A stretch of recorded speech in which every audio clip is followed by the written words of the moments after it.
Good morning. Today we are going to talk about something that many of you have written in about. You want to know about flours. You tried to make some recipes that I gave them, and they were less than stellar. And many times it has to do with technique, but most of the time it has to do with the basic ingredients. So today we're going to talk about flours. And I'm going to call you an expert. This is Jon Cozad.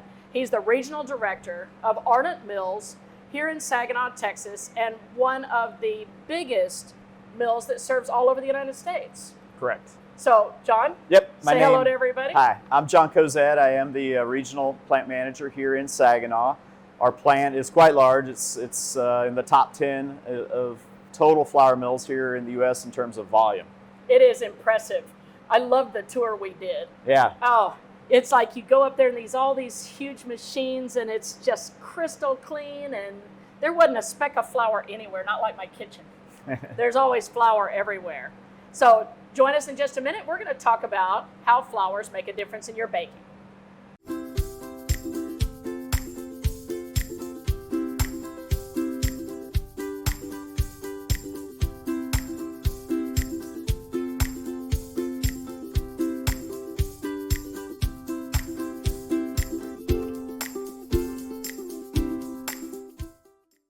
Many of you have tried some of the recipes, and I bet you hear this from time to time, and it just didn't turn out. Whether they're talking about bagels or bread or rolls or pie crusts or whatever, it all seems very simple.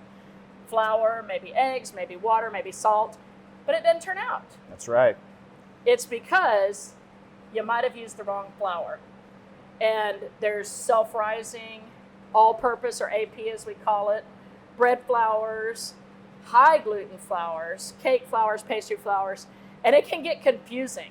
So we're going to spend just a few minutes with Jon and talk about the different flours and what makes them different. And he knows because he takes them from grain to sack that gets shipped out all over the place. So Jon, tell us a little bit about the different kinds of flours. Yeah, and so flour isn't flour, and I need to clarify first, I'm a flour miller, not a baker. That's okay, so clarified. We're clarified there. So yeah, there's all different kinds of flour. We produce finished products around 150 different types of flours with varying ingredients and bag 150. sizes. But there are some main types. So we have soft flour, hard red winter flour, spring flour. And out of those we can blend and make different things like the all-purpose flour, which is what you'd most commonly find on a grocery store shelf.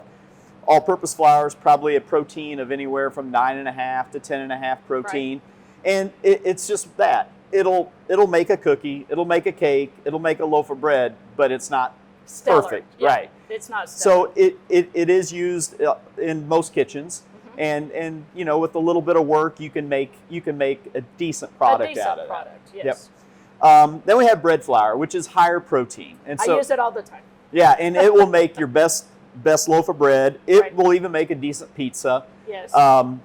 And it's a higher protein, usually closer to that 11% or even up to 12% protein. And that can be made out of hard red winter that is inherently higher in protein, but it may also have a little bit of spring wheat flour inclusion in that as well. So what does it mean when you say winter or spring? Is that when they're harvested? Actually, that's when they are planted, if you will, and in the growth stage. So around here in Texas, wheat is planted in the late fall, and it grows up a little bit, goes dormant during the winter. There's the winter portion, and then comes back in the spring and harvested late May, early June. So that would be referred to as spring or fall? That would be the winter wheat. The winter wheat. So we have soft red winter and hard red winter wheat, and that is grown everywhere except pretty much the upper Midwest. In the upper Midwest is where we have our spring wheat. It is actually planted in the spring after the soil thaws and warms up. It grows straight through, and then they harvest that typically September, October. So they just plant and grow and harvest. Yep. We plant, let it die off a little bit. It comes back up. And then we harvest. And again, people ask, well, why? What's the difference? It's all about soil and climate. And so, and because of that, the spring wheat has a higher protein because of the soil type, the growing condition, and then obviously the plant itself, the wheat seed itself is tuned to be a higher protein. Would that be because it just gets planted and it gets to continue to grow? It doesn't have to go into that dormancy stage? Possibly. I'm not an agronomist either, Yeah, but that's where that comes from. And so those are the wheats that are used for your pizzas, your bagels, your hearthy breads. Right. And they do a really nice job of that because that protein is all about the gluten structure. Exactly. And so if you compare a higher protein flour like a spring flour with a soft flour, it's a completely different gluten structure. And again, the flour is for the end use product. And that's how we produce and sell our flour, is to what is the end use going to be. Well, and that's where a lot of people kind of fall short. I know all of you have tried making bread at home because we're in COVID right now. Everybody's trying to be bakers. And we get questions nonstop. It seems rather simple, and it is, if you use the right products.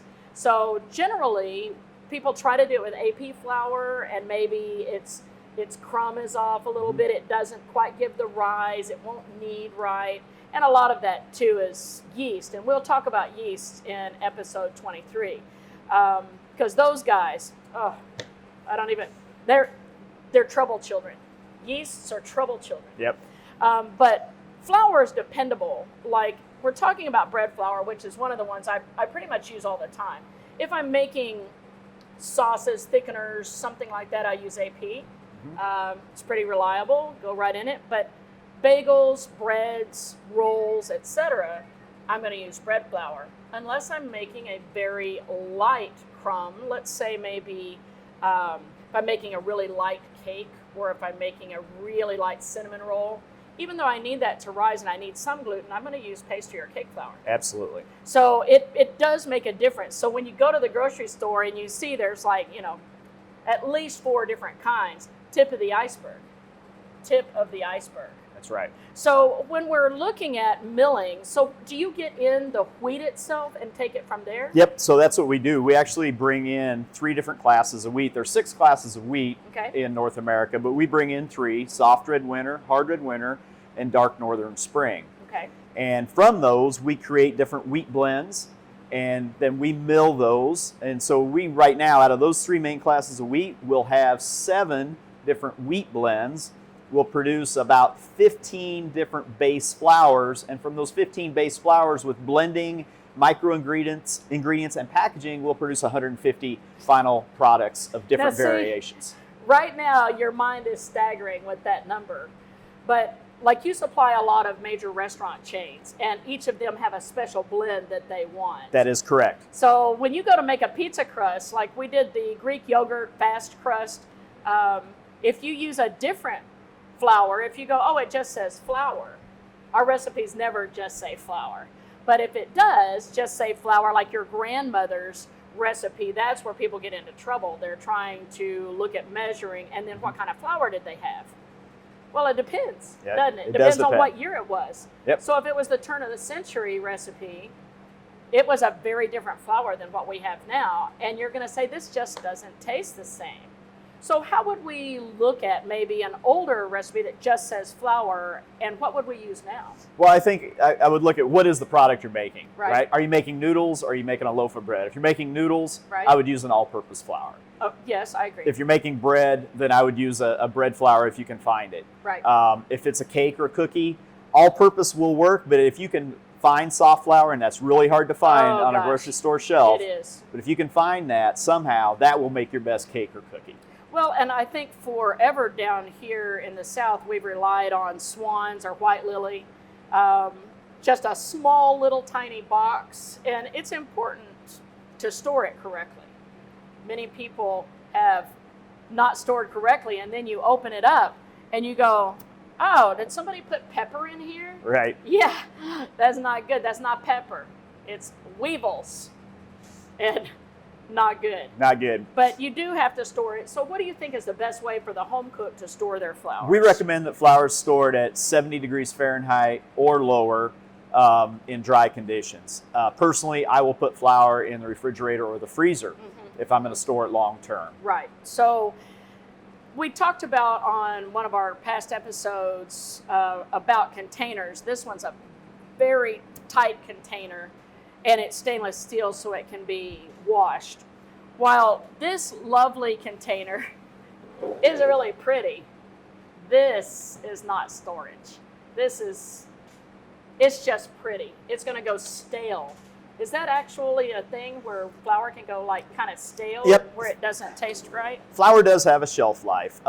Typically, the flour that you buy at the grocery store may have a shelf life stamped of 1 year. Okay.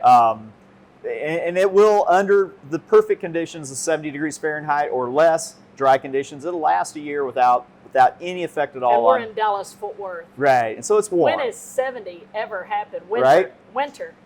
And so it's important to not store a lot of flour in your pantry, because it will I guess lessen the baking characteristics of it a little bit, and you can get weevils potentially. Weevils. If I store any flour, again, I'll store it in the fridge or the freezer. And we have customers that have large refrigerated warehouses, and they'll put the flour in there if they're going to store it a long time. Sure. So like if a big pizza chain that makes a whole lot of pizza dough, they're going to buy a lot of flour and keep it in coolers. That's correct. That are humidity controlled and temperature controlled. So the average cook, when y'all go out, and COVID's been a little strange. That's why we're talking across each other right now. But they've had a flour shortage, because all of a sudden we couldn't go out and eat. So people have been trying their hand at baking, which I think is great. Now y'all understand how hard it can be just to turn out a simple loaf until you figure it out. But one of their major problems was they started hoarding flour. And that flour is now sitting in the original sack in their pantry or whatever. And that's not good, is it? No, that's not. And again, it's like the supply chain of everything, right?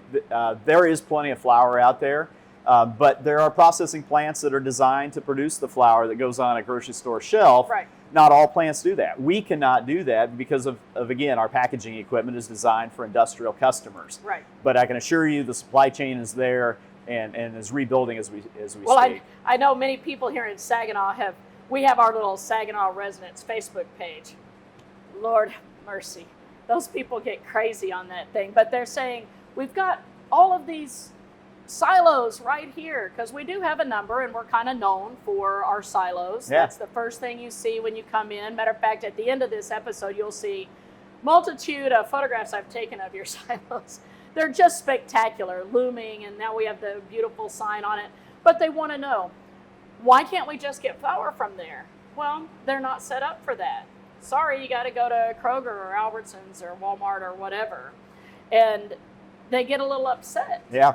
But you can't help it. We can't help it. And we've had people call us, can we come get a bag of flour? Again, our flour, we're producing flour for the large industrial customers and large restaurant chains, and are just not set up for bags. that. Big bags. Pallets. Pallets. Yes. We've and seen big this. Trucks. It's impressive, because these huge trucks roll in, like 18-wheeler trucks, and they have all of your favorite restaurants' flour in them. And you walk through the loading dock and you see all the labels, and you go, "Oh, I've eaten there. Oh, I've eaten there," and it's great fun. So, in closing, when we're talking about flour, what would the average person need? A little bit of this, a little bit of that, or? Yep, I would suggest having the all-purpose and the bread flour. Those are the two most common that you'll find in the grocery store shelves. If you like to do pastries and cakes and cookies and those types of things, try to find you some soft flour. It is out there, and you may have to go online and try to find where you can get that. Sure. But that'll make your best cake or cookie. But the all-purpose will work for cakes and cookies. It'll also, like you said, to make a gravy or to make a sauce or something like that. But have the bread flour. If you're baking bread, have the bread flour. You'll be a lot more impressed with how your end product comes out. Now, when we make bagels, we not only use a very high-protein flour from King Arthur, but we also add in a supplement of gluten. Yeah. So how important is that? Would that be used for anything other than like those really hard, chewy bagels that are? Again, bagels, even some pizzas. Some pizza dough really benefits from that. Absolutely. Yeah. And even like what I call hearth breads, right? The twisted breads, the fancier looking presentations. I can see that would help with that twist, maintaining its shape. Absolutely. Oh my gosh, I tried making one of those big Easter things with the 8. It just looked like a blob. Yes. Try some gluten in there. That would have been, see, the things you learn. Well, Jon, I want to thank you for coming by today. I know y'all are trying to deal with everything that's going on, and I appreciate it.